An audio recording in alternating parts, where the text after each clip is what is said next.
Let's travel back in time to the late 1800s, to a city called Berlin in Germany.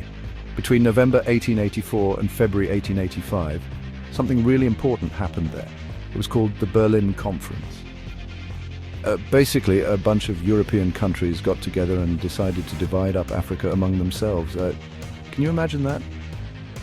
They took a map of Africa, which back then wasn't divided into countries like it is today, but was full of different kingdoms and communities, each with its own unique history and culture. These European countries, wanting to build their empires, just drew lines on the map and decided who got what. This event, the Berlin Conference, had huge consequences that we still see today.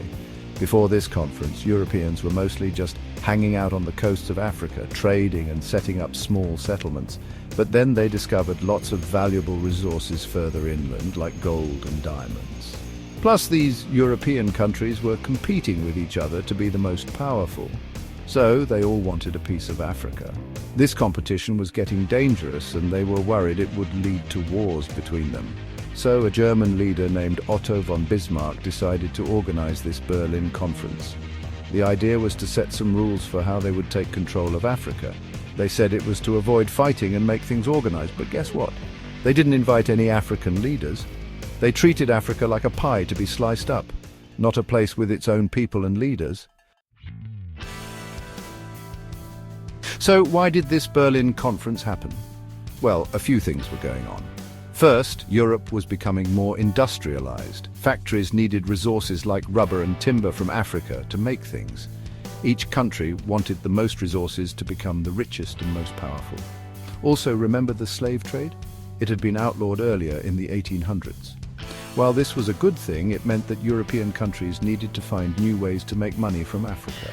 So they decided to take control of the land itself. Having colonies in Africa became a way to show off their power and get rich. New countries in Europe, like Germany and Italy, also wanted to get in on the action. They wanted their own colonies to show they were important players on the world stage. At the Berlin Conference, they made some rules for how this whole colonization thing would work. One important rule was the principle of effective occupation.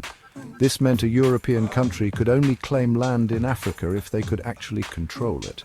They had to set up a government, have soldiers there, and show they could run things. Another big decision was about a place called the Congo Free State. They gave it to King Leopold II of Belgium as his personal property. This place was full of valuable resources like rubber, but King Leopold was very cruel to the people living there. The conference also talked about stopping the slave trade and protecting the people of Africa, but sadly they didn't really follow through on these promises. Instead, many African people suffered greatly under European rule. The Berlin Conference had a really big impact on Africa. By officially dividing the continent, it started a long period of European control that lasted for many years. The borders they drew often didn't make sense. They didn't care about the different groups of people who already lived there. This caused many problems and conflicts that continue even today. The European countries also took a lot of resources from Africa, making themselves rich but leaving Africa poor. This made it hard for African countries to develop their own industries. Even after African countries gained their independence, they faced many challenges because of what happened at the Berlin Conference.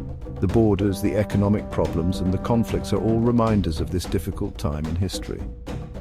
But despite these challenges, African countries have worked hard to build themselves up and create their own futures.